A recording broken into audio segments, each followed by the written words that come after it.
സത്യാന്വേഷികളുടെ ചോദ്യങ്ങൾക്കുള്ള ഉത്തരമാണ് ഈ ഒരു വീഡിയോയിലൂടെ അവതരിപ്പിക്കാനായി ഞാൻ ശ്രമിക്കുന്നത്. എങ്ങനെയാണ് ഈ പ്രപഞ്ചം ഇത്രയധികം പെർഫെക്റ്റ് ആയിട്ട് നിലനിൽക്കുന്നത്? എന്തുകൊണ്ടാണ് ഇവിടെ പദാർത്ഥങ്ങൾ ഈ രൂപത്തിൽ കാണപ്പെടുന്നത്? എന്തുകൊണ്ട് ഇവിടെ ജീവൻ ഉണ്ടായിരിക്കുന്നു? എന്തുകൊണ്ട് ഇവിടെ പദാർത്ഥങ്ങൾ ഉണ്ടായിരിക്കുന്നു? ന്യൂക്ലിയസിന് ചുറ്റുമായിട്ട് എങ്ങനെ ഇലക്ട്രോണിന് കറങ്ങാൻ സാധിക്കുന്നു? അത്തരത്തിലുള്ള ഒരു കറക്കം സാധ്യമായില്ലായിരുന്നെങ്കിൽ ഈ പ്രപഞ്ചം പോലും ഇവിടെ ഉണ്ടായിരിക്കില്ലായിരുന്നു. ഇവിടെ കാണുന്നതൊക്കെ അസാധ്യമായ കാര്യങ്ങളായി മാറിയേനെ. എന്താണ് ഫോഴ്സ്? ആ ഫോഴ്സിനും ഈ പദാർത്ഥങ്ങൾക്കും തമ്മിലുള്ള ബന്ധം എന്താണ്? എന്താണ് ദൈവഗണം? സാധാരണക്കാരൻ്റെ ഭാഷയിൽ ഈ കാര്യങ്ങൾക്കെല്ലാം ഉത്തരം കണ്ടെത്താനായിട്ട് നമുക്ക് ശ്രമിക്കാം. ഫിസിക്സിൽ തന്നെ ഏറ്റവും സക്സസ്ഫുൾ ആയിട്ടുള്ള തിയറികൾ ഒന്നാണ് സ്റ്റാൻഡേർഡ് മോഡൽ. ആ സ്റ്റാൻഡേർഡ് മോഡലിൻ്റെ അടിസ്ഥാനത്തിലാണ് ഈ ചോദ്യങ്ങളുടെ എല്ലാം ഉത്തരം കണ്ടെത്താനായിട്ട് നമ്മൾ ശ്രമിക്കുന്നത്. സ്റ്റാൻഡേർഡ് മോഡലിൽ 4 ഫണ്ടമെൻ്റലായിട്ടുള്ള ഫോഴ്സുകൾ 3 യൂണിഫൈ ചെയ്ത് അതിനെ ഒന്നിപ്പിച്ചിട്ടാണ് ഉത്തരങ്ങൾ കണ്ടെത്താനായിട്ട് ശ്രമിക്കുന്നത്. 4 ഫണ്ടമെൻ്റൽ ഫോഴ്സുകൾ എന്ന് പറയുമ്പോൾ electro magnetic force, weak nuclear force, strong nuclear force, പിന്നെ ഗ്രാവിറ്റേഷണൽ ഫോഴ്സ്. ഇതിലെ ഗ്രാവിറ്റേഷണൽ ഫോഴ്സ് സ്റ്റാൻഡേർഡ് മോഡലിൽ പെടില്ല. ഗ്രാവിറ്റേഷണൽ ഫോഴ്സിനെ കുറിച്ചുള്ള വിവരണം വരുന്നത് ആൽബർട്ട് ഐൻസ്റ്റീൻ്റെ ജനറൽ റിലേറ്റിവിറ്റി തിയറിയിലാണ്. സ്റ്റാൻഡേർഡ് മോഡലിൻ്റെ സക്സസ്സിന് പിന്നിൽ ഒരു മാത്തമാറ്റിക്കൽ ഫ്രെയിംവർക്ക് ഉണ്ട്. വളരെയധികം സങ്കീർണതകൾ നിറഞ്ഞിട്ടുള്ള വളരെ കോംപ്ലക്സ് ആയിട്ടുള്ള ഗേജ് തിയറി ഉണ്ട്. എന്നാൽ ആ സങ്കീർണതകളിലേക്കൊന്നും ഞാൻ കിടക്കുന്നില്ല. അതിലേക്കൊന്നും കിടക്കാതെ സാധാരണക്കാരൻ്റെ ഭാഷയിൽ മാത്രമാണ് ഇത് അവതരിപ്പിക്കാനായിട്ട് ശ്രമിക്കുന്നത്. പക്ഷേ എന്താണ് ഈ ഗേജ് തിയറി എന്ന് നമ്മൾ മനസ്സിലാക്കണം. ഗേജ് തിയറി ഒരു മാത്തമാറ്റിക്കൽ ഭാഷയാണ്, അല്ലെങ്കിൽ ഒരു മാത്തമാറ്റിക്കൽ ലാംഗ്വേജ് ആണ്. ആ ലാംഗ്വേജ് കൊണ്ട് എഴുതിയിരിക്കുന്ന തിയറിയാണ് സ്റ്റാൻഡേർഡ് മോഡൽ തിയറി. ഒരു വാഹനമാണ് സ്റ്റാൻഡേർഡ് മോഡലെങ്കിൽ ആ വാഹനം പ്രവർത്തിക്കാൻ അത്യാവശ്യമായിട്ടുള്ള അതിലെ എഞ്ചിനാണ് ഗേജ് തിയറി. ഗേജ് തിയറി എന്താണെന്ന് വളരെ സിമ്പിളായി പറയുകയാണെങ്കിൽ, നിങ്ങൾക്ക് ഏത് മാത്തമാറ്റിക്കൽ ഇക്വേഷനുകളെയും ഏത് രീതിയിൽ വേണമെങ്കിലും ട്രാൻസ്ഫോം ചെയ്യാം, അല്ലെങ്കിൽ അതിൽ പരിവർത്തനങ്ങൾ വരുത്താം, അല്ലെങ്കിൽ അതിനെ മാറ്റി എഴുതാം. പക്ഷേ അപ്പോഴൊക്കെ ഫിസിക്കൽ നിയമങ്ങളിൽ ഒരു രീതിയിലുള്ള തെറ്റും വരുത്താൻ പാടില്ല. അങ്ങനെ ഒരു തെറ്റും വരുത്താതെ നിർമ്മിച്ചിരിക്കുന്ന സ്റ്റാൻഡേർഡ് മോഡലാണ് നിങ്ങളിപ്പോൾ കണ്ടുകൊണ്ടിരിക്കുന്നത്. ഈ സ്റ്റാൻഡേർഡ് മോഡലിൽ 3 പാർട്ടുകളുണ്ട്. ഒന്ന് മാറ്റർ പാർട്ടിക്കിൾ അല്ലെങ്കിൽ ഫെർമിയോൺസ്, മറ്റൊന്ന് ഫോഴ്സ് കാരിയേഴ്സ് അല്ലെങ്കിൽ ബോസോണുകൾ, മൂന്നാമത്തത് ഹിഗ്സ് ബോസോൺ അല്ലെങ്കിൽ ദൈവഗണം. 2012 നമ്മൾ ദൈവഗണം ഉണ്ടെന്ന് ഉറപ്പുവരുത്തുന്നത്, അല്ലെങ്കിൽ അത് തെളിയിക്കുന്നത്. പക്ഷേ അതിനും വർഷങ്ങൾക്ക് മുൻപ് തന്നെ സ്റ്റാൻഡേർഡ് മോഡൽ ദൈവഗണത്തെ പ്രവചിച്ചിട്ടുണ്ടായിരുന്നു. നമുക്ക് ഫെർമിയോൺസിൽ നിന്ന് പറഞ്ഞു തുടങ്ങാം. ഇവിടെ കാണുന്ന നക്ഷത്രങ്ങളും ഗ്രഹങ്ങളും ഞാനും നിങ്ങളും ഒക്കെ ഫെർമിയോൺസ് കൊണ്ട് സൃഷ്ടിക്കപ്പെട്ടതാണ്. നമ്മുടെ എല്ലാം അടിസ്ഥാനം എന്ന് പറയുന്നത് ഫെർമിയോൺസ് ആണ്. അത് സ്റ്റാൻഡേർഡ് മോഡലിൻ്റെ ഭാഷ്യമാണ്. എന്നാൽ അതിന് ഉപരിയായി ഡാർക്ക് മാറ്ററുകൾ അല്ലെങ്കിൽ ഡാർക്ക് എനർജികൾ ഉണ്ടെന്ന കാര്യം നമ്മൾ പിൽക്കാലത്ത് കണ്ടുപിടിക്കുകയും ഉണ്ടായി. ഡാർക്ക് മാറ്ററും ഡാർക്ക് എനർജിയും സ്റ്റാൻഡേർഡ് മോഡലിൻ്റെ ഭാഗമായി വരുന്നേയില്ല. നമ്മൾ അതിനെക്കുറിച്ചൊന്നും സംസാരിക്കുന്നില്ല. ആറ്റങ്ങൾ കൊണ്ട് സൃഷ്ടിക്കപ്പെട്ടിട്ടുള്ള പദാർത്ഥങ്ങളെക്കുറിച്ച് മാത്രമാണ് ഈ വീഡിയോയിൽ വിവരിക്കുന്നത്. കാരണം അതുമാത്രമാണ് സ്റ്റാൻഡേർഡ് മോഡലിൽ പ്രതിപാദിക്കുന്നത്. ഡാർക്ക് മാറ്റർ എൻ്റെ ഗവേഷണ വിഷയം കൂടിയാണ്. എൻ്റെ ഗവേഷണത്തെക്കുറിച്ചും ഡാർക്ക് മാറ്ററിനെക്കുറിച്ചും ഒക്കെ വളരെ ഡീറ്റെയിൽ ആയിട്ട് ഒരു വീഡിയോ മുമ്പ് ഞാൻ ചെയ്തിരുന്നു. താല്പര്യമുള്ളവർക്ക് വേണ്ടി അതിൻ്റെ ലിങ്ക് ഞാൻ ഐ ബട്ടണിൽ കൊടുക്കാം, പരിശോധിക്കുക. ഫെർമിയോൺസ് ഇല്ലെങ്കിൽ ഇവിടെ കാണുന്ന ഒരു പദാർത്ഥങ്ങളുമില്ല. ഞാനുമില്ല, നിങ്ങളുമില്ല, ഒന്നുമില്ല, ശൂന്യത മാത്രമായിരിക്കും ഇവിടെ ഉണ്ടായിരിക്കുക. പക്ഷേ ഫെർമിയോൺസ് ഉണ്ട്, അതുകൊണ്ട് നമ്മളെല്ലാം ഇവിടെ നിലനിൽക്കുന്നു. ഇലക്ട്രോണും പ്രോട്ടോണും ന്യൂട്രോണും ഒക്കെ ഫെർമിയോൺസിൻ്റെ ഭാഗമാണ്. ഒരു സംശയം ഞാൻ ചോദിക്കാം. എന്തുകൊണ്ടാണ് ഇലക്ട്രോണും പ്രോട്ടോണും പരസ്പരം കൂടിച്ചേരാത്തത്? ഇലക്ട്രോൺ ന്യൂക്ലിയസിന് ചുറ്റുമായിട്ട് കറങ്ങിക്കൊണ്ടിരിക്കുന്നു. എന്നാൽ ആ മധ്യഭാഗത്തിരിക്കുന്ന ന്യൂക്ലിയസിൽ എന്താണുള്ളത്? ന്യൂക്ലിയസിൽ ന്യൂട്രോൺ ഉണ്ട്, അതിന് ചാർജ് ഇല്ല, അതിന് നമുക്ക് വിട്ടുകളയാം. പ്രോട്ടോൺ ഉണ്ട്, പ്രോട്ടോണിന് പോസിറ്റീവായിട്ടുള്ള ചാർജുമുണ്ട്. കറങ്ങിക്കൊണ്ടിരിക്കുന്ന ഇലക്ട്രോണിൻ്റെ ചാർജ് നെഗറ്റീവാണ്. നമ്മൾ ചെറിയ ക്ലാസ്സുകൾ മുതൽ പഠിക്കുന്ന കാര്യമാണ് പോസിറ്റീവ് ചാർജും നെഗറ്റീവ് ചാർജും പരസ്പരം കൂടിച്ചേരുമെന്ന്. ഈക്വൽ ചാർജ് ആണെങ്കിൽ അത് അകന്നു പോകും, ഓപ്പോസിറ്റ് ചാർജ് ആണെങ്കിൽ അത് പരസ്പരം കൂട്ടിമുട്ടും. എന്നിട്ടും എന്തുകൊണ്ട് ഇലക്ട്രോണും പ്രോട്ടോണും പരസ്പരം കൂട്ടിമുട്ടുന്നില്ല? ഈ ഒരു ചോദ്യം തന്നെ ഉണ്ടാകുന്നത് നമ്മൾ ചെറിയ ക്ലാസ്സുകളിൽ പഠിച്ചിട്ടുള്ള ബോർസ് ആറ്റം മോഡലാണ്. ബോർസ് ആറ്റം മോഡൽ അനുസരിച്ച് മധ്യഭാഗത്ത് ന്യൂക്ലിയസ് എന്ന് പറയുന്നത് വളരെ വലിപ്പമേറിയിട്ടുള്ള ഒരു പന്താണ്, ഒരു ഫുട്ബോൾ എന്ന് വേണമെങ്കിൽ നമുക്ക് പറയാം. അതിന് ചുറ്റുമായിട്ട് വളരെ വലിപ്പം കുറഞ്ഞിട്ടുള്ള ചെറിയ പന്തുകൾ കറങ്ങുന്നു. ആ പന്തുകളാണ് ഇലക്ട്രോണുകൾ. എന്നാൽ ഇത് തെറ്റാണ്. ബോർസ് ആറ്റം മോഡൽ ഇപ്പോൾ നിലവിലില്ല, അത് പഴയകാല മോഡലാണ്. ബോർസ് ആറ്റം മോഡൽ പറയുന്നത് പോലെ ഇലക്ട്രോണുകൾ പന്തുകളല്ല, പ്രോട്ടോണുകൾ വലിപ്പം കൂടിയിട്ടുള്ള പന്തുകളല്ല, ന്യൂക്ലിയസ് എന്ന് പറയുന്നത് ഒരു വലിയ പന്തല്ല. പിന്നെ എന്താണ് ഈ ഇലക്ട്രോൺ? ഇലക്ട്രോൺ എന്ന് പറയുന്നത് ഒരു വലിയ തരംഗം അല്ലെങ്കിൽ ഒരു വേവാണ്. പ്രോബബിലിറ്റിയുടെ അല്ലെങ്കിൽ സാധ്യതയുടെ ഒരു വലിയ തരംഗം. ആ തരംഗത്തിൽ നിന്ന് നമുക്ക് മനസ്സിലാക്കാൻ സാധിക്കുന്നത് ഇലക്ട്രോൺ ഏറ്റവും കൂടുതൽ ഉണ്ടാവാൻ സാധ്യതയുള്ള സ്ഥലങ്ങളാണ്. ഇലക്ട്രോൺ കൃത്യം എവിടെയാണെന്ന് നമുക്ക് പറയാൻ സാധിക്കില്ല, എന്നാൽ ഇലക്ട്രോൺ എവിടെയാകാനാണ് ഏറ്റവും കൂടുതൽ സാധ്യത, ഏത് മേഖലയിലായിരിക്കും ഇപ്പോൾ ഏറ്റവും കൂടുതലായിട്ട് ഉണ്ടാവാനുള്ള സാധ്യതയെന്ന് നമുക്ക് പറയാൻ സാധിക്കും. ആ സാധ്യതയാണ് ഈ പറയപ്പെടുന്ന തരംഗം. അതിനെ നമുക്ക് വേണമെങ്കിൽ ഒരു ഇലക്ട്രോൺ ക്ലൗഡ് എന്ന് വിശേഷിപ്പിക്കാം. ഹൈസൻബർഗ് അൺസർട്ടനിറ്റി പ്രിൻസിപ്പിൾ അനുസരിച്ച് ഒരേ സമയം നമുക്ക് ഇലക്ട്രോണിൻ്റെ സ്ഥാനവും അതിൻ്റെ മൊമെൻറ്റവും കണ്ടുപിടിക്കാൻ സാധിക്കില്ല. മൊമെൻറ്റം എന്നുകൊണ്ട് ഉദ്ദേശിക്കുന്നത് അത് കറങ്ങുന്ന ഡിറക്ഷനും അതിൻ്റെ വേഗതയുമാണ്. രണ്ടും കൂടെ കൂടിച്ചേരുമ്പോൾ അതിനെ നമുക്ക് മൊമെൻറ്റം എന്ന് പറയാം. ഒരേ സമയം തന്നെ നമ്മൾ അതിൻ്റെ സ്ഥാനം കണ്ടുപിടിക്കാൻ പോകുന്നു. ആ സ്ഥാനം കണ്ടുപിടിച്ചിട്ട് അതിൻ്റെ മൊമെൻറ്റം ഇത്രയാണെന്ന് നമുക്കൊരിക്കലും പറയാൻ സാധിക്കില്ല. ഇനി നമ്മൾ ആദ്യം കണ്ടുപിടിക്കാൻ പോകുന്നത് ആ കറങ്ങിക്കൊണ്ടിരിക്കുന്ന ഇലക്ട്രോണിൻ്റെ മൊമെൻറ്റം ആണെങ്കിൽ ആ സമയത്ത് ഇലക്ട്രോണിൻ്റെ സ്ഥാനം എവിടെയാണെന്ന് നമുക്ക് പറയാൻ സാധിക്കില്ല.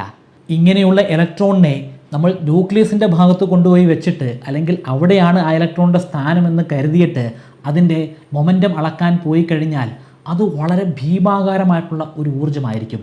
ആ ഊർജ്ജത്തിൽ ഒരിക്കലും ഇലക്ട്രോണിന് നിലനിൽക്കാൻ സാധിക്കില്ല.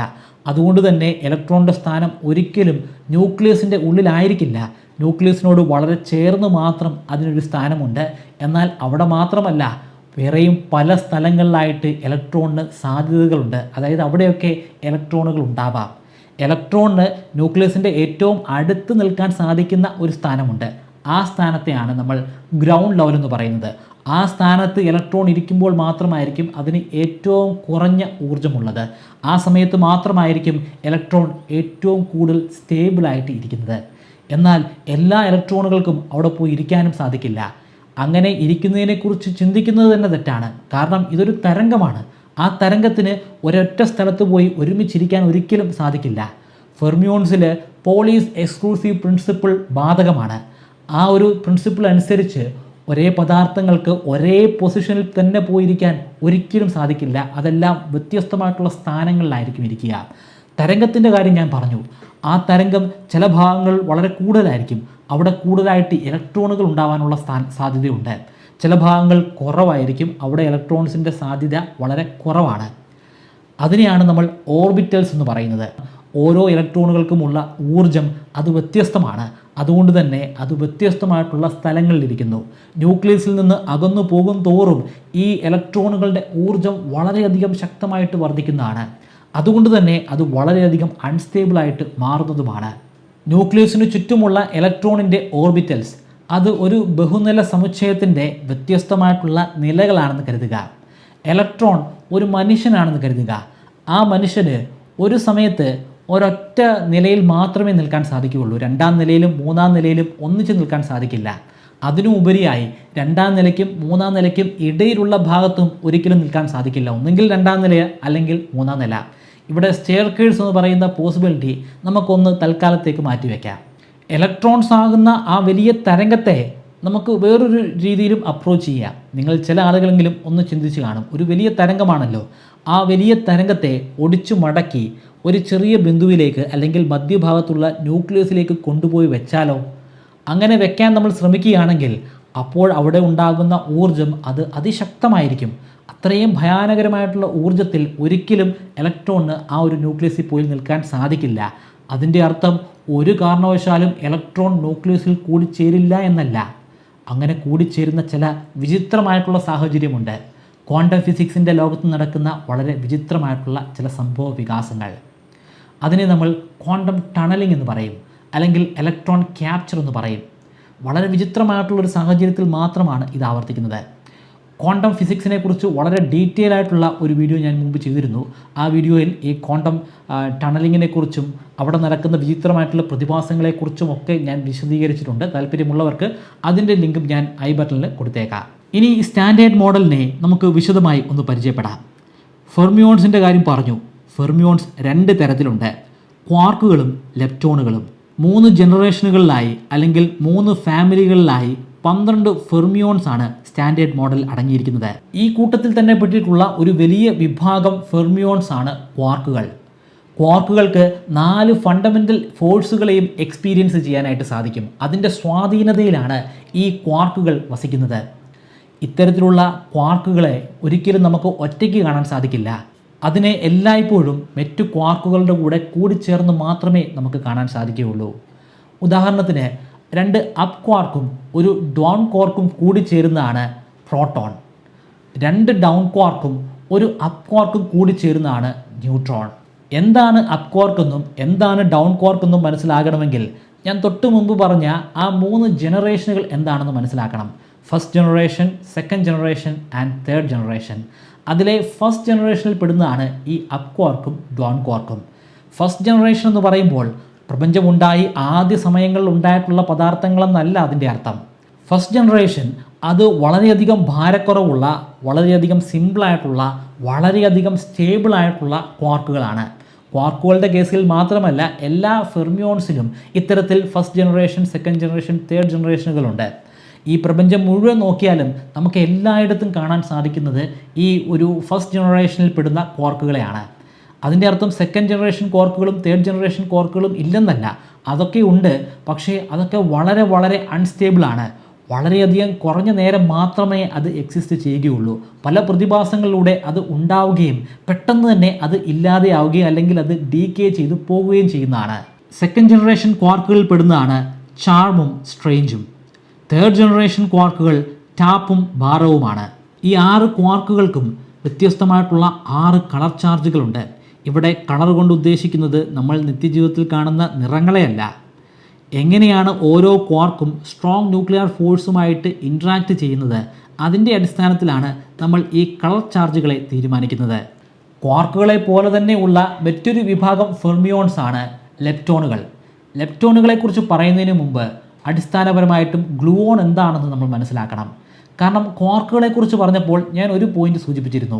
ക്വാർക്കുകൾക്ക് ഒറ്റയ്ക്ക് നിൽക്കാൻ ഒരിക്കലും സാധിക്കില്ല. മറ്റ് ക്വാർക്കുകളുടെ കൂടെ ചേർന്ന് അത് ന്യൂട്രോണോ പ്രോട്ടോണോ ആയിട്ട് മാറും. എന്തുകൊണ്ടാണ് അതിന് ഒറ്റയ്ക്ക് നിൽക്കാൻ സാധിക്കാത്തത്? അതിൻ്റെ പിന്നിലുള്ള കാരണമാണ് ഗ്ലൂവോൺ. ഗ്ലൂവോൺ ആണ് ഈ ക്വാർക്കുകളെ പരസ്പരം ഒട്ടിച്ചു വെക്കുന്നത്. അതിൻ്റെ പേരിൽ തന്നെ ഉണ്ട് ഗ്ലൂവോൺ. എങ്ങനെയാണ് ഗ്ലൂവോണിന് ഇങ്ങനെ ക്വാർക്കുകളെ ഒട്ടിച്ചു വെക്കാനായിട്ട് സാധിക്കുന്നത്, അല്ലെങ്കിൽ അതിനെ പരസ്പരം ചേർത്ത് പിടിക്കാനായിട്ട് സാധിക്കുന്നത്? അതിൻ്റെ കാരണം പ്രപഞ്ചത്തിലെ ഏറ്റവും സ്ട്രോങ് ആയിട്ടുള്ള ഫണ്ടമെൻ്റൽ ഫോഴ്സ് അല്ലെങ്കിൽ അടിസ്ഥാന ബലമായ സ്ട്രോങ് ന്യൂക്ലിയർ ഫോഴ്സ് ആണ്. ഈ സ്ട്രോങ് ന്യൂക്ലിയർ ഫോഴ്സ് ആകുന്നത് ഈ ഗ്ലൂവോണിൻ്റെ പ്രവർത്തനം കാരണമാണ്. ഗ്ലൂവോൺ ഒരു സ്പ്രിങ് പോലെ ആക്ട് ചെയ്യുന്നു. അതിനെ നമുക്ക് എത്ര വലിച്ച് എങ്ങോട്ട് വേണമെങ്കിലും മാറ്റിവെക്കാം അതിൻ്റെ ഒരറ്റത്തെ. പക്ഷേ അങ്ങനെ മാറ്റിവെച്ച് നമ്മൾ കൈയെടുക്കുമ്പോഴേക്കും അതിശക്തമായിട്ടുള്ള വേഗതയിൽ അത് അതിൻ്റെ പഴയ സ്ഥാനത്തേക്ക് തന്നെ മടങ്ങിപ്പോകും. ക്വാർക്സിനെ ശരിക്കും നമ്മൾ കണ്ടുപിടിക്കുന്നതിന് മുൻപ് തന്നെ, അല്ലെങ്കിൽ അതുണ്ടെന്ന് ഉറപ്പിക്കുന്നതിന് മുൻപ് തന്നെ 1964 മുറേ ഗെൽമാനും ജോർജ് സ്വേഗും ഇത് പ്രപ്പോസ് ചെയ്തിരുന്നു. അന്ന് അത് വെറും ഒരു ഹൈപ്പോത്തിസിസ് മാത്രമാണ്. പക്ഷേ കുറച്ചുകൂടെ വർഷങ്ങൾ കഴിഞ്ഞപ്പോൾ അത് പ്രാക്ടിക്കലി തെളിയിക്കാൻ നമുക്ക് സാധിച്ചു. ക്വാർക്കുകൾ കാരണമാണ് ന്യൂക്ലിയസ് ഇത്രയധികം സ്റ്റേബിളായിട്ടുള്ള ഒരു എൻറ്റിറ്റി ആയിട്ട് നിലനിൽക്കുന്നത്.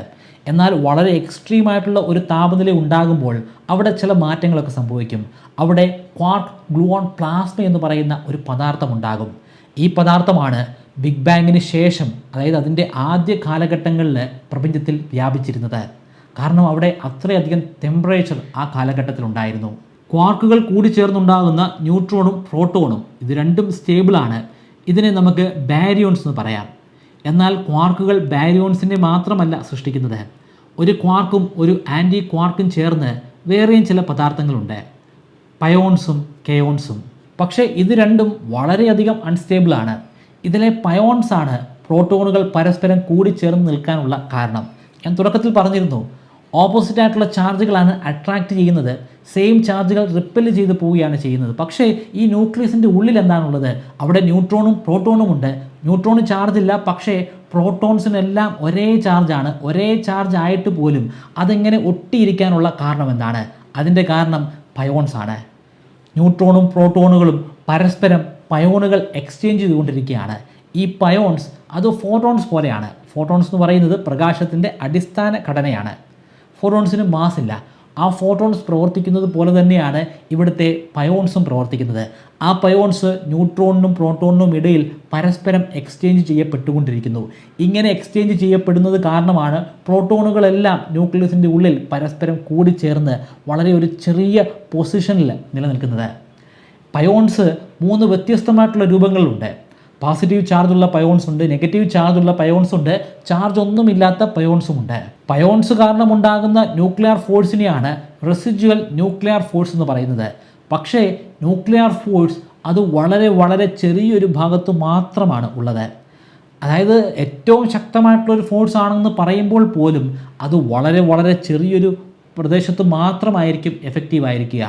1 മുതൽ ഏകദേശം 2 ഫെംറ്റോമീറ്റർ വരെ മാത്രമാണ് അതിൻ്റെ റേഞ്ച്. അതായത് ഒരു ന്യൂക്ലിയസിൻ്റെ ഉള്ളിലുള്ള വളരെയധികം ചെറിയ ഒരു റേഞ്ചിൽ മാത്രമാണ് ഇത് നിലനിൽക്കുക.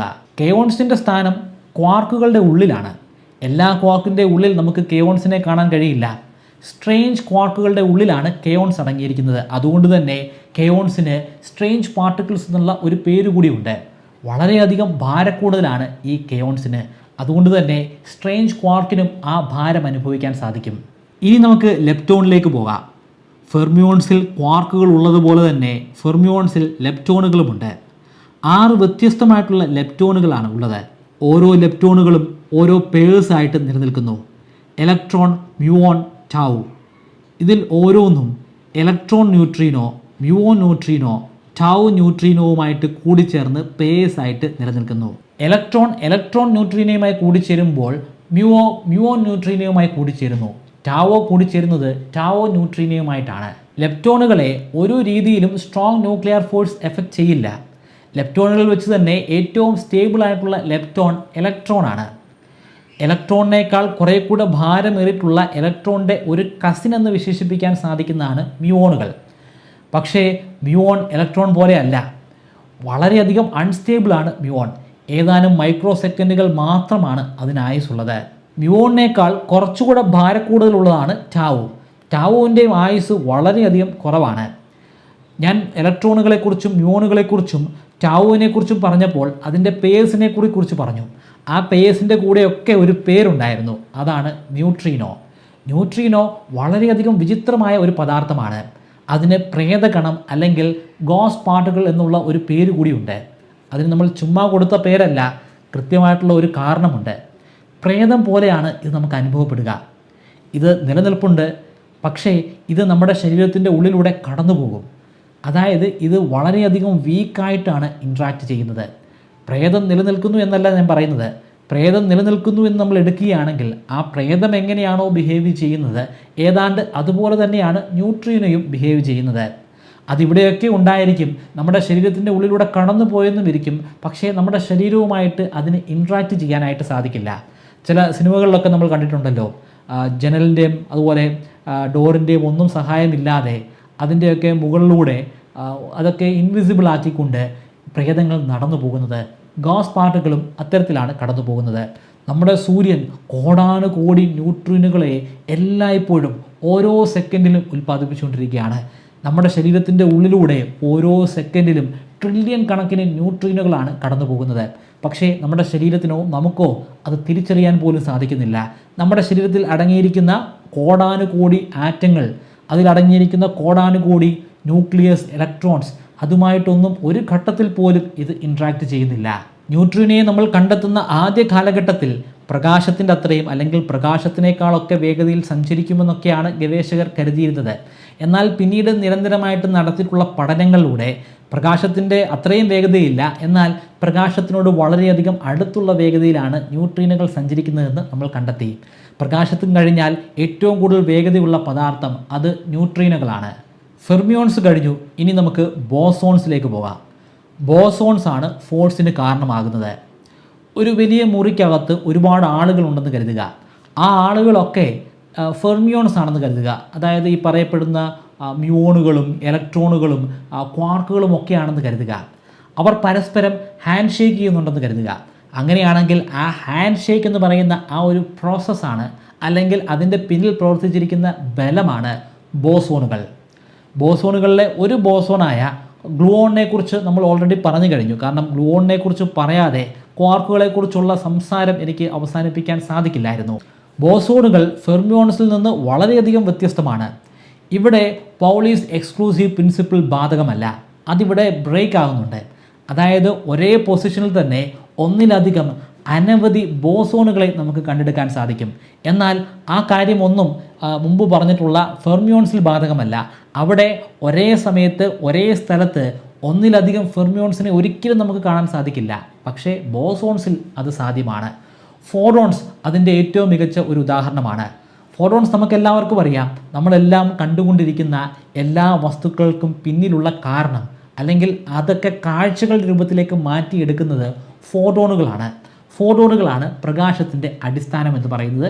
ഈ ഫോട്ടോണുകൾ ഓരോ വസ്തുവിലും പോയി പതിച്ച് അത് അവിടെ നിന്ന് റിഫ്ലക്റ്റ് ചെയ്ത് നമ്മുടെ കണ്ണിൽ വന്ന് പെടുമ്പോഴാണ് ആ വസ്തുവിനെ നമുക്ക് ശരിക്കും കാണാൻ പറ്റുന്നത്, അതിൻ്റെ നിറം നമുക്ക് മനസ്സിലാക്കാൻ സാധിക്കുന്നത്, അതിൻ്റെ രൂപം നമുക്ക് തിരിച്ചറിയാൻ സാധിക്കുന്നത്. ഈ ഫോട്ടോൺ ഒരു ബോസോണാണ്. അത് പൗളീസ് എക്സ്ക്ലൂസീവ് പ്രിൻസിപ്പിൾ ബാധകമല്ല. അവിടെ അത് ഘടകവിരുദ്ധമായിട്ടാണ് പ്രവർത്തിക്കുന്നത്. ഒരേ സ്ഥലത്ത് തന്നെ അനവധി ഫോട്ടോൺസുകളെ നമുക്ക് കാണാൻ സാധിക്കും. ഫോട്ടോണും ഗ്ലൂവോണും കഴിഞ്ഞാൽ പിന്നെ അവശേഷിക്കുന്നത് W ബോസോണും Z ബോസോണുമാണ്. ഫോട്ടോൺ അത് ചാർജ്ഡ് ആയിട്ടുള്ള പാർട്ടിക്കിൾസിന് ഇടയിൽ പ്രവർത്തിക്കുമ്പോൾ ഗ്ലൂവോൺ പ്രവർത്തിക്കുന്നത് ക്വാർക്കുകളിലാണ്. ഗ്ലൂവോൺ എങ്ങനെയാണ് ക്വാർക്കുകൾ പ്രവർത്തിക്കുന്നതെന്ന് നമ്മൾ ഓൾറെഡി പറഞ്ഞു കഴിഞ്ഞു. W ബോസോണും Z ബോസോണും അത് പ്രവർത്തിക്കുന്നത് ക്വാർക്കുകൾക്കും ലെപ്റ്റോണുകൾക്കും ഇടയിലൂടെയാണ്. W ബോസോണിന് ചാർജ് ഉണ്ട്. ഒന്നെങ്കിൽ പോസിറ്റീവ് ചാർജ് ആയിരിക്കും, അല്ലെങ്കിൽ നെഗറ്റീവ് ചാർജ് ആയിരിക്കും. അതിന് പോസിറ്റീവ് ചാർജ് ആണ് ഉള്ളതെങ്കിൽ അതിനെ നമുക്ക് പോസിറ്റീവ് ബോസോൺ എന്ന് പറയാം. നെഗറ്റീവ് ചാർജ് ആണ് ഉള്ളതെങ്കിൽ അതിനെ നെഗറ്റീവ് ചാർജ് എന്ന് പറയാം. ചുരുക്കത്തിൽ W ബോസോണിനെ നമുക്ക് രണ്ടായിട്ട് തരംതിരിക്കാം. അതേസമയം Z ബോസോണിന് ചാർജേ ഇല്ല, അതിൻ്റെ ചാർജ് 0ആണ്, അത് ന്യൂട്രലാണ്. ബോസോണുകൾ കാരണമാണ് ന്യൂട്രോൺ പ്രോട്ടോണായിട്ട് മാറുന്നത്. ഈ ന്യൂട്രോണിൻ്റെ ഉള്ളിൽ എന്താണ് അടങ്ങിയിരിക്കുന്നത്? ഞാൻ വീഡിയോയുടെ തുടക്കത്തിൽ പറഞ്ഞിരുന്നു. ന്യൂട്രോണിൻ്റെ ഉള്ളിൽ അടങ്ങിയിരിക്കുന്നത് 2 ഡൗൺ ക്വാർക്കുകളും ഒരു അപ്പ് ക്വാർക്കുമാണ്.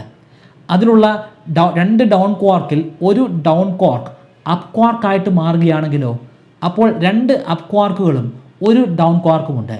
2 അപ്പ് ക്വാർക്കും ഒരു ഡൗൺ ക്വാർക്കുമാണ് ഉള്ളതെങ്കിൽ അത് പിന്നെ ന്യൂട്രോൺ അല്ല, അത് പിന്നെ പ്രോട്ടോണാണ്. ന്യൂട്രോൺ പ്രോട്ടോൺ ആയിട്ട് മാറുന്ന പ്രതിഭാസം ഇങ്ങനെയാണ് സംഭവിക്കുന്നത്. അതിൽ അഡീഷണൽ ആയിട്ടുള്ള ഒരു ഡൗൺ ക്വാർക്ക് ഒരു അപ്പ് ക്വാർക്കായിട്ട് മാറുന്നു. ഒരു ന്യൂട്രോണിൽ നിന്നും W- ബോസോൺ വെളിയിലേക്ക് പുറന്തള്ളപ്പെടുമ്പോഴാണ് അത് പ്രോട്ടോൺ ആയിട്ട് മാറുന്നത്.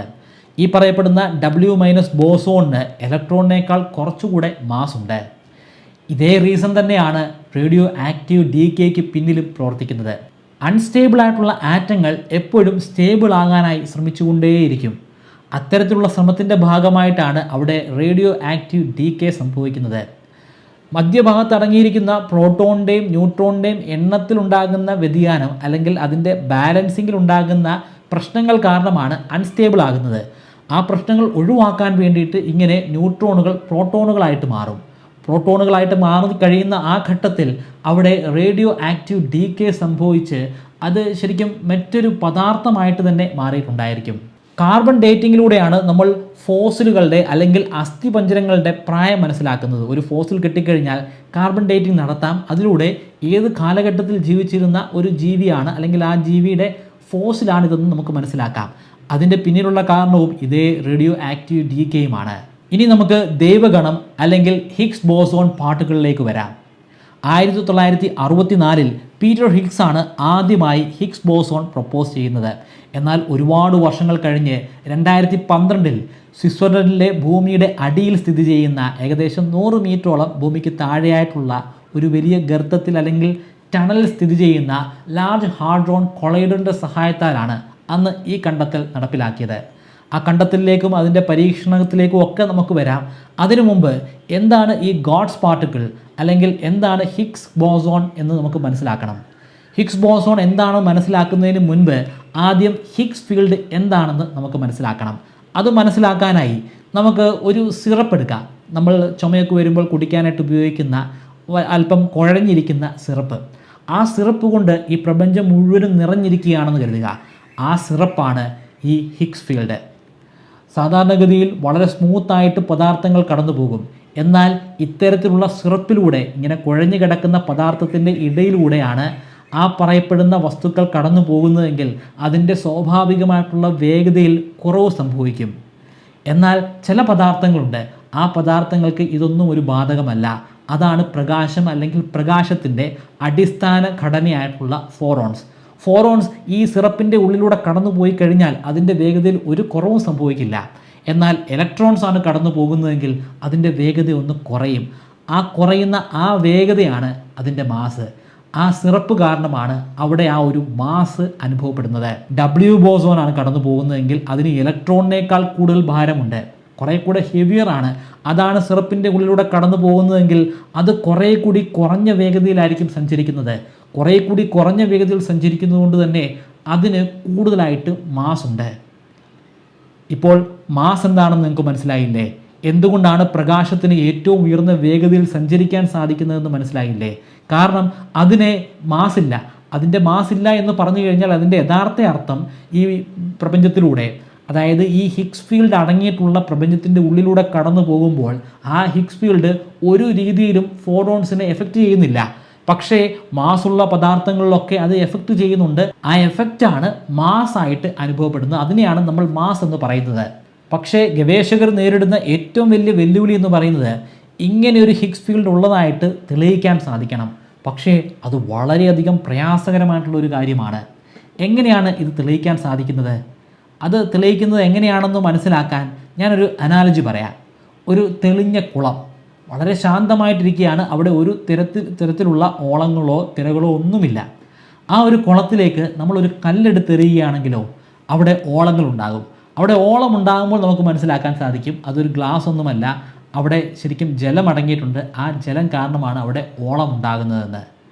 ഇവിടെ ഇപ്പോൾ ഞാൻ പറഞ്ഞ ആ ഓളം അല്ലെങ്കിൽ ആ തിരയാണ് ദൈവഗണം അല്ലെങ്കിൽ ഹിഗ്സ് ബോസോൺ. അവിടെ അടങ്ങിയിരിക്കുന്ന ആ ജലമുണ്ടല്ലോ, ആ ജലമാണ് ഹിഗ്സ് ഫീൽഡ്. ആ ജലമാണ് യഥാർത്ഥത്തിലുള്ളത്. പക്ഷേ അങ്ങനെ ജലമുണ്ടെന്ന് നമുക്ക് മനസ്സിലാക്കാൻ സാധിക്കണമെങ്കിൽ അവിടെ ഓളങ്ങൾ ഉണ്ടാകണം. ആ ഓളം മാത്രമാണ് ഈ പറയപ്പെടുന്ന ഗാഡ്സ് പാർട്ടിക്കിൾ അല്ലെങ്കിൽ ഹിഗ്സ് ബോസോൺ. കുളത്തിലേക്ക് കല്ലെറിഞ്ഞ് കുറച്ചധികം നിമിഷങ്ങൾ കഴിയുമ്പോൾ വീണ്ടും പഴയതുപോലെ തന്നെ കുളം ശാന്തമാകും. ഹിഗ്സ് ബോസോണിൻ്റെ കാര്യത്തിലും അതുതന്നെയാണ് സംഭവിക്കുന്നത്. കുറച്ച് നേരങ്ങൾ കഴിയുമ്പോൾ അത് ഡീക്കേ ചെയ്ത് ആ വസ്തു തന്നെ ഇല്ലാതെയായി മാറും. തിരയില്ലാതെയായി മാറിയതുപോലെ ഈ ഗാഡ്സ് പാർട്ടിക്കിളും ഇല്ലാതെയായി മാറും. പക്ഷേ ഈ തിരയില്ലാതെയാകുന്നതിനേക്കാൾ വളരെയധികം കുറഞ്ഞ സമയങ്ങൾ കൊണ്ടാണ് ഈ ഹിഗ്സ് ബോസോണും ഇല്ലാതെയാകുന്നത്. കാരണം ഹിഗ്സ് ബോസോൺ വളരെ വളരെ അൺസ്റ്റേബിൾ ആയിട്ടുള്ള ഒരു ഫിനോമിന അല്ലെങ്കിൽ ഒരു പാർട്ടിക്കിളാണ്. ആ പാർട്ടിക്കിൾ വളരെയധികം അൺസ്റ്റേബിൾ ആയതുകൊണ്ട് തന്നെ അതിനെ ഡിറ്റക്റ്റ് ചെയ്യാനും അതിനെ മനസ്സിലാക്കാനുമൊക്കെ നമുക്ക് വളരെയധികം പ്രയാസമാണ്. അത്തരത്തിലുള്ള പ്രയാസങ്ങളെയൊക്കെ നേരിട്ടിട്ടാണ് 2012 നമുക്കതിനെ തിരിച്ചറിയാനും അതുണ്ടെന്ന് ഉറപ്പുവരുത്താനും സാധിച്ചത്. ഹിഗ്സ് ബോസോനെ കുറിച്ച് മനസ്സിലാക്കി കഴിയുമ്പോൾ നിങ്ങൾ പല ആളുകളും ചിന്തിക്കുന്നത് ഇതിനെ എന്തിനാണ് നമ്മൾ ഗാഡ്സ് പാർട്ടിക്കിൾ എന്ന് വിളിക്കുന്നതെന്നായിരിക്കും. അതിൻ്റെ പിന്നിൽ വളരെ രസകരമായിട്ടുള്ളൊരു സംഭവമുണ്ട്. 1993 ഹിഗ്സ് ബോസോണുമായിട്ട് ബന്ധപ്പെട്ട് ഒരു പുസ്തകം പ്രസിദ്ധീകരിക്കപ്പെട്ടു. ഫിസിക്സിൽ മുമ്പ് നൊബേൽ പുരസ്കാരം ലഭിച്ചിരുന്ന ലിയോൺ ലെഡർമാനാണ് ആ പുസ്തകം പബ്ലിഷ് ചെയ്തത്. അദ്ദേഹം ആ പുസ്തകത്തിന് നൽകിയിരുന്ന പേര് the God dam particle if the universe is the answer what the question എന്നാണ്. ഇതിൽ ഗാഡ് പാർട്ടിക്കിൾ എന്നില്ല, എന്നാൽ ഗാഡ് ഡാമിൻ പാർട്ടിക്കിൾ എന്നാണ് ഉള്ളത്. പക്ഷേ ഈ ഒരു പേര് നിങ്ങളിപ്പോൾ നെറ്റിൽ സെർച്ച് ചെയ്ത് കഴിഞ്ഞാൽ നിങ്ങൾക്ക് ഒരു പുസ്തകവും കിട്ടാൻ പോകുന്നില്ല, അല്ലെങ്കിൽ ഈ പേരിലുള്ള ഒരു പുസ്തകവും നിങ്ങൾക്ക് കാണാൻ കഴിയില്ല. കാരണം ഈ പുസ്തകം ആ പേരിലല്ല പ്രസിദ്ധീകരിച്ചത്. ഗാഡ് ഡാം പാർട്ടിക്കിൾ എന്നുള്ള പേര് പ്രസിദ്ധീകരിക്കാൻ സാധിക്കില്ലെന്ന് പബ്ലിഷേഴ്സ് വാശി പിടിച്ചു. അങ്ങനെ അവരുടെ വാശിക്ക് വഴങ്ങിയാണ് ആ ഗാഡ് ഡാം പാർട്ടിക്കിളിന് പകരം ഗാഡ് പാർട്ടിക്കിൾ എന്ന് തിരുത്തി എഴുതിയത്. ഇത് പിന്നീട് മാധ്യമങ്ങളും മറ്റ് സാധാരണക്കാരായിട്ടുള്ള ജനങ്ങളും ഏറ്റെടുക്കുകയായിരുന്നു. ഹിഗ്സ് ബോസോൺ എന്ന് പറഞ്ഞു കഴിഞ്ഞാൽ ഇപ്പോൾ സാധാരണപ്പെട്ട ആർക്കും മനസ്സിലാക്കാൻ സാധിക്കില്ല. എന്നാൽ ഗാഡ്സ് പാർട്ടിക്കിൾ എന്ന് പറഞ്ഞു കഴിഞ്ഞാൽ എല്ലാവർക്കും കൃത്യമായിട്ട് എന്താണ് ഉദ്ദേശിക്കുന്നതെന്ന് മനസ്സിലാക്കാൻ സാധിക്കും. ഏത് വർഷമാണ് കണ്ടെത്തിയതെന്ന് പോലും പലർക്കും പറയാൻ സാധിക്കും. കാരണം അന്ന് മാധ്യമങ്ങളിലൊക്കെ വളരെയധികം ശ്രദ്ധേയമായിട്ടുള്ള ഒരു വാർത്തയായിരുന്നു ഗാഡ്സ് പാർട്ടിക്കിളിൻ്റെ അല്ലെങ്കിൽ ഹിഗ്സ് ബോസോണിൻ്റെ കണ്ടെത്തൽ. എന്തിനാണ് അദ്ദേഹം ഗാഡ് ഡാം പാർട്ടിക്കിൾ എന്ന് പേര് നൽകിയത്? എന്തുകൊണ്ടാണ് പബ്ലിഷേഴ്സ് അതിലെ ആ ഡാം എന്നുള്ള പേര് വെട്ടിമാറ്റിയത്? ഗാഡ് ഡാം പാർട്ടിക്കിൾ എന്നുകൊണ്ട് ഉദ്ദേശിക്കുന്നത് കണ്ടുപിടിക്കാൻ വളരെയധികം പ്രയാസമുള്ള അല്ലെങ്കിൽ ഏറെക്കുറെ അസാധ്യമായിട്ടുള്ള ഒരു പാർട്ടിക്കിൾ എന്നാണ്. അദ്ദേഹം അങ്ങനെയാണ് അർത്ഥമാക്കിയത്.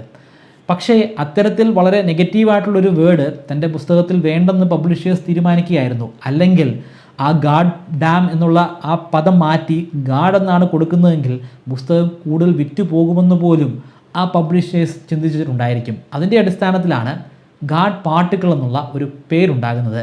ഇന്ന് ലോകത്തുള്ള മിക്ക ആളുകളും ഹിഗ്സ് ബോസോണിനെ ഗാഡ് പാർട്ടിക്കിൾ എന്നാണ് വിളിക്കുന്നത്. 2012 ഗാഡ് പാർട്ടിക്കിൾ കണ്ടെത്തി, അതായത് ഗാഡ് പാർട്ടിക്കിൾ ഉണ്ടെന്ന് ഉറപ്പിച്ചു.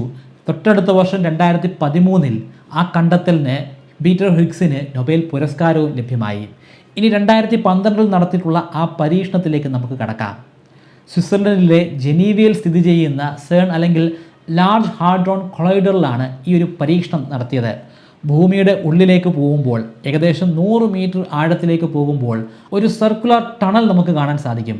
അതിൻ്റെ ഉള്ളിലൂടെ നമ്മൾ യാത്ര ചെയ്യാൻ തുടങ്ങിക്കഴിഞ്ഞാൽ 27 കിലോമീറ്ററുകൾ പിന്നിടുമ്പോൾ നമ്മൾ തുടങ്ങിയ സ്ഥലത്ത് തന്നെ എത്തിച്ചേരും.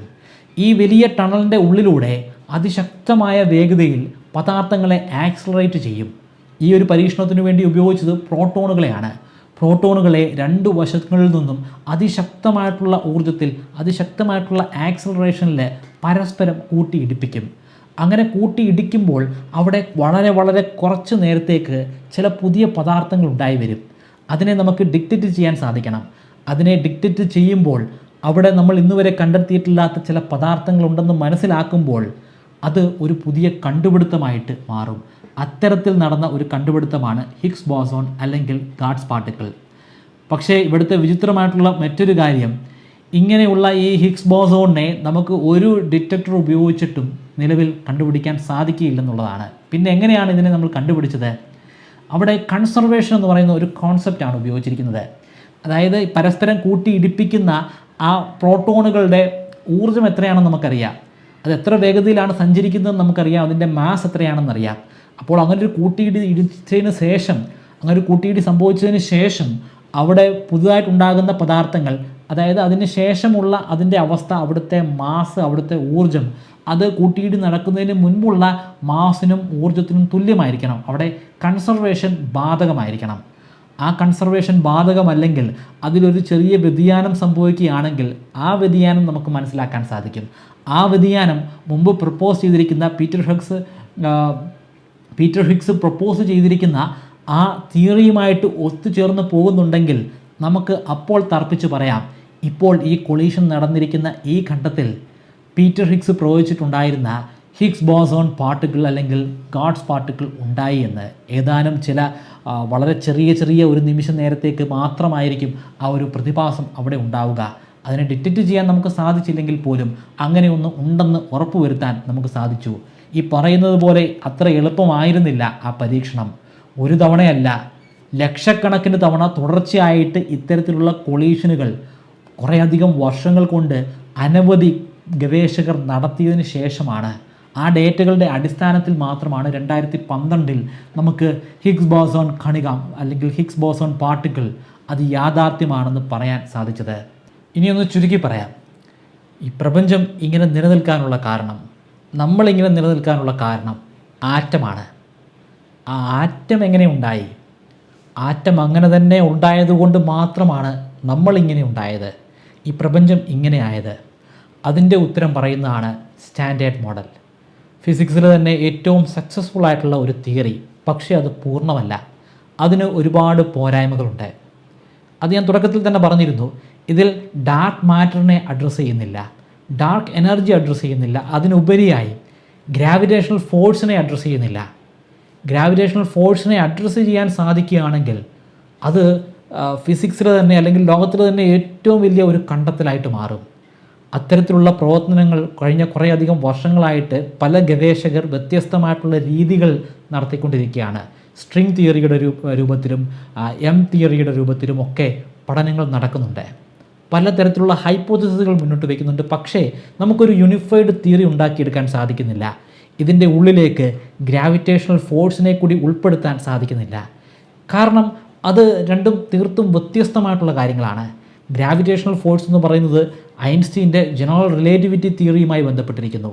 ആ ജനറൽ റിലേറ്റിവിറ്റി തിയറിയെ ഈ ആറ്റങ്ങളുടെ ഉള്ളിലുള്ള, അതിൻ്റെ ഉള്ളിൽ അടങ്ങിയിരിക്കുന്ന സബാറ്റോമിക് പാർട്ടിക്കിളിലേക്ക്, അതിൻ്റെ ഉള്ളിൽ അടങ്ങിയിരിക്കുന്ന ക്വാർക്കുകളിലേക്കും ഇലക്ട്രോണുകളിലേക്കുമൊക്കെ കൊണ്ടുവരിക എന്ന് പറയുന്നത് നിലവിൽ വളരെയധികം പ്രയാസമുള്ള ഒരു പ്രക്രിയയാണ്. അത്തരത്തിലുള്ള പ്രോസസ്സുകൾ നടക്കുന്നുണ്ട്. അതിൻ്റെ ഫലങ്ങൾ അധികം വൈകാതെ നമുക്ക് ലഭ്യമാകുമെന്ന് തന്നെ പ്രതീക്ഷിക്കാം. ഈ വീഡിയോയ്ക്ക് വേണ്ടി ഞാൻ ഉപയോഗിച്ചിരിക്കുന്ന റെഫറൻസ് അത് ഡോക്ടർ കെ ബാബു ജോസഫിൻ്റെ പദാർത്ഥം മുതൽ ദൈവഗണം വരെ എന്ന പുസ്തകമാണ്. അദ്ദേഹം വളരെ പ്രശസ്തനായിട്ടുള്ള ഒരു ഗവേഷകനായിരുന്നു. ക്യുസാറ്റിൽ വൈസ് ചാൻസലറായിട്ട് അദ്ദേഹം കുറേയധികം നാൾ പ്രവർത്തിച്ചിട്ടുണ്ട്. 100 കണക്കിന് പ്രബന്ധങ്ങൾ, ശാസ്ത്ര പ്രബന്ധങ്ങൾ പബ്ലിഷ് ചെയ്തിട്ടുണ്ട്. അതുകൊണ്ട് തന്നെ ഒരല്പം കോംപ്ലക്സ് ആയിട്ടുള്ള, അല്പം കോംപ്ലിക്കേറ്റഡ് ആയിട്ടുള്ള ഒരു പുസ്തകം കൂടിയാണിത്. ഞാനിപ്പോൾ പറഞ്ഞ ആ വേർഷനിൽ നിങ്ങൾക്ക് കാര്യങ്ങൾ മനസ്സിലാക്കാൻ സാധിച്ചു എന്ന് വരില്ല. സാധാരണക്കാരന് പല കൂറി ഒന്ന് ആവർത്തിച്ച് വായിച്ചാൽ മാത്രമേ ഇതിൽ പറയപ്പെടുന്ന പല കാര്യങ്ങളും മനസ്സിലാക്കാൻ സാധിക്കുകയുള്ളൂ. അതിനെ ഒന്ന് വെള്ളം കലർത്തി കുറച്ചുകൂടെ സിംപ്ലിഫൈ ചെയ്തിട്ട് പല എക്സാമ്പിൾസും ഒക്കെ ഉൾപ്പെടുത്തിയിട്ടാണ് ഞാൻ അവതരിപ്പിച്ചിരിക്കുന്നത്. ശാസ്ത്രത്തോട് നിങ്ങൾക്ക് അടക്കാനാവാത്ത ഒരു അധിനിവേശം ഉണ്ടെങ്കിൽ ഉറപ്പായിട്ടും ഈ പുസ്തകം നിങ്ങളൊന്ന് ട്രൈ ചെയ്യണം. നിങ്ങൾക്ക് പല കുറി വായിക്കേണ്ടി വന്നേക്കാം, പക്ഷേ അത് ഒരിക്കലും നിങ്ങൾക്കൊരു നഷ്ടമായിരിക്കില്ല. നിങ്ങളുടെ ജീവിതത്തിലെ ഏറ്റവും നിർണായകമായിട്ടുള്ള ചില കാര്യങ്ങളായിരിക്കും ഇതിലൂടെ നിങ്ങൾക്ക് മനസ്സിലാക്കാൻ സാധിക്കുക. നിങ്ങൾ അതിനുവേണ്ടി ഇൻവെസ്റ്റ് ചെയ്യുന്ന സമയം അത് ഒട്ടും തന്നെ വേസ്റ്റ് ആയിരിക്കില്ല. ഞാൻ പറയുന്നത് എൻ്റെ അനുഭവത്തിൻ്റെ അടിസ്ഥാനത്തിലാണ്. അതുകൊണ്ട് തന്നെ ഇത് വായിക്കണമെന്ന് താല്പര്യമുള്ള ആളുകൾ ഉറപ്പായിട്ടും ഇത് മേടിച്ച് വായിക്കുക. ഇതിൻ്റെ ലിങ്ക് ഞാൻ ഡിസ്ക്രിപ്ഷനിലും ഫസ്റ്റ് കമൻറ്റിലും കൊടുത്തേക്കാം, പരിശോധിക്കുക. നിങ്ങൾക്ക് ഞാനൊരു 25 മെമ്മറി ട്രിക്കുകൾ പറഞ്ഞു തരാം. ആ ട്രിക്കുകൾ ഉപയോഗിച്ച് എത്ര കടുകട്ടിയായിട്ടുള്ള വിഷയങ്ങളും വളരെ ഈസി ആയിട്ട് നിങ്ങൾക്ക് പഠിക്കാനും ദീർഘനാളത്തേക്ക് നിങ്ങളുടെ ഓർമ്മശക്തിയിൽ സൂക്ഷിച്ചു വെക്കാനും സാധിക്കുന്നതാണ്. ഈ 25 മെമ്മറി ട്രിക്കുകൾ ബ്രൈറ്റ് കേരളൈറ്റിൻ്റെ വെബ്സൈറ്റിലും മൊബൈൽ ആപ്ലിക്കേഷനിലും ഇപ്പോൾ ഒരു കോഴ്സിൻ്റെ രൂപത്തിൽ പബ്ലിഷ് ചെയ്തിട്ടുണ്ട്. 3000 രൂപയാണ് കോഴ്സിൻ്റെ ഫീ. എന്നാൽ നിങ്ങൾ ഇപ്പോൾ രജിസ്റ്റർ ചെയ്യുകയാണെങ്കിൽ 20% ഡിസ്കൗണ്ട് ലഭിക്കുന്നതാണ്. അതിനുവേണ്ടി സ്ക്രീനിൽ കാണുന്നത് പോലെ MBK20 എന്ന പ്രോമോ കോഡ് ഉപയോഗിക്കുക. ഡിസ്ക്രിപ്ഷനിലും ഫസ്റ്റ് കമൻറ്റിലും ഞാൻ ലിങ്ക് കൊടുക്കുന്നുണ്ട്. താല്പര്യമുള്ളവർ ഇപ്പോൾ തന്നെ ഒന്ന് ചെക്കൗട്ട് ചെയ്യുക.